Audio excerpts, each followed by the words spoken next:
Waktu terpasang, akhirnya udah dipakai kan bos-bosannya.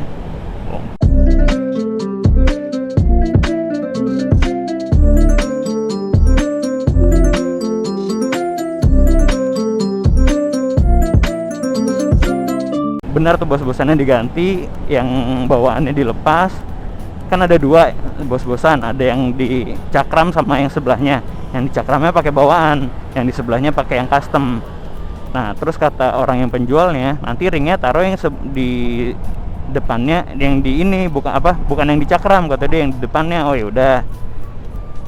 Tanpa itu dipasang ternyata udah kepake, udah pas gitu kan. Wih, bisa nih, gak usah di ini. Diputer-puter, wah oke gitu kan. Namanya juga orang seneng, dilihat juga cuma sekilas doang. Ya udah kepasang. Belakang mah aman. Kalau belakang itu PNP guys, jadi tinggal copot pasang aja langsung. Kalau yang depan ini terlihat PNP pada awalnya gitu. Ya udahlah, bayar dan segala macam, gue cabut kan. Di perjalanan gue ngerasa, kan gue juga bawa velg ring 14 nya juga. Di perjalanan gue ngerasa kok agak ke kanan ya. Terus kok ada bunyi cekit gitu ya. Gue mikirnya, oh bunyi cekit ban baru kali, gara-gara dia beradu sama aspal, karena bunyi setiap gue ngerem. Padahal nggak mungkin ya, gue di situ cuma positive thinking doang lah. Terus gue luruskan, ada lurusan gitu ya, nggak kencang lah segini, set, berarti ke kanan, kayak masa agak ke kanan nih, gue lepas. Oh bener aja, oh mungkin gue nggak seimbang kali karena bawa velg lagi gitu kan. Karena gue sampai rumah, gue taruh velgnya, muter dulu cobain. Wah bener badannya kok ke kanan. Habis itu kok nggak stabil, terus bunyi cekit-cekit itu jadi banyak gitu kan. Ternyata pas dilihat bannya nggak center. Bannya mereng. Gue langsung balik, siap-siap, lihat dulu bener untuk mastiin kan. Udah langsung cabut gue ke tukang bubut terdekat. Nah, tukang bubut terdekat kebetulan gue nemu yang oke di Cibubur, namanya OLED Motor. Kenapa gue input juga? Karena orang-orang yang gue input ini sangat membantu pokoknya intinya ya, untuk membantu project si Geni ini. Apakah gue disponsorin? Enggak, gue tetap bayar. Mereka juga nggak tahu gue siapa. Gue terkenal aja padahal mah kagak. Emang apa sih nggak boleh? Sombong amat. Makanya terima kasih pada bengkel-bengkel, orang-orang yang sudah membantu project Geni ini. Seneng banget gue jujur, karena orangnya juga enak, diajak ngobrol dan segala macam. Jadi ya itu, singkat cerita akhirnya gue bawa ke tukang bubut. Kebetulan ada, dan tadi itu gue nggak tahu, jadi benar-benar gue searching bengkel bubut terdekat. Ternyata ada, wah ada nih, langsung gue samperin. Ternyata dia bisa, bukan sekedar bisa doang, ternyata sudah biasa lebih tepat ya.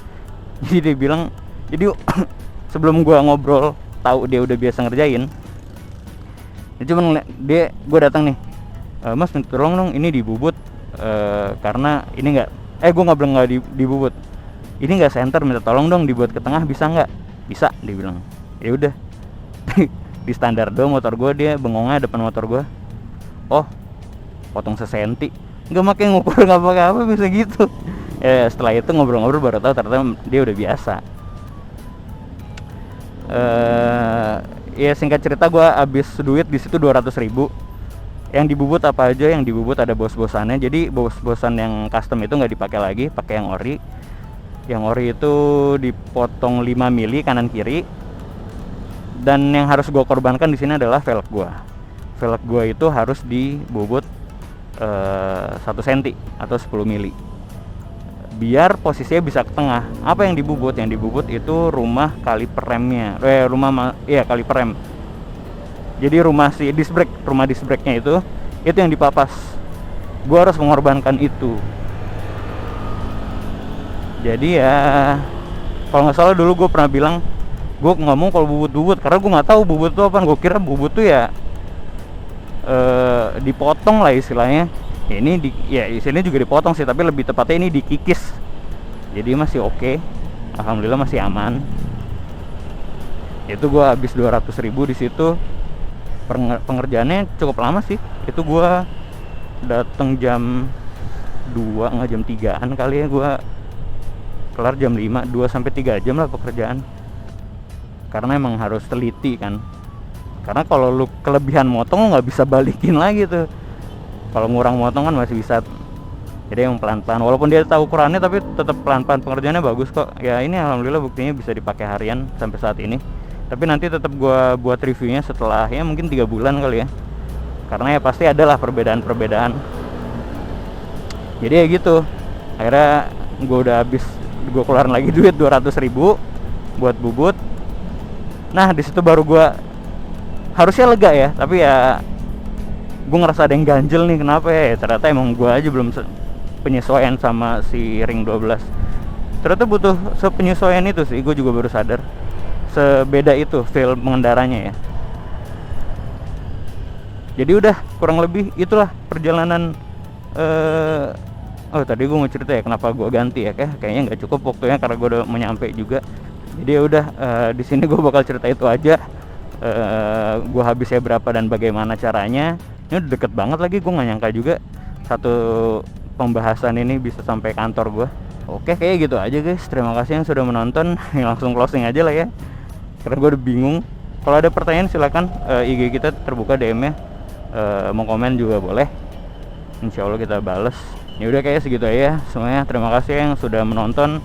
Makasih juga yang udah nungguin konten gini, karena ini sebenarnya adalah wacana yang sudah lama banget.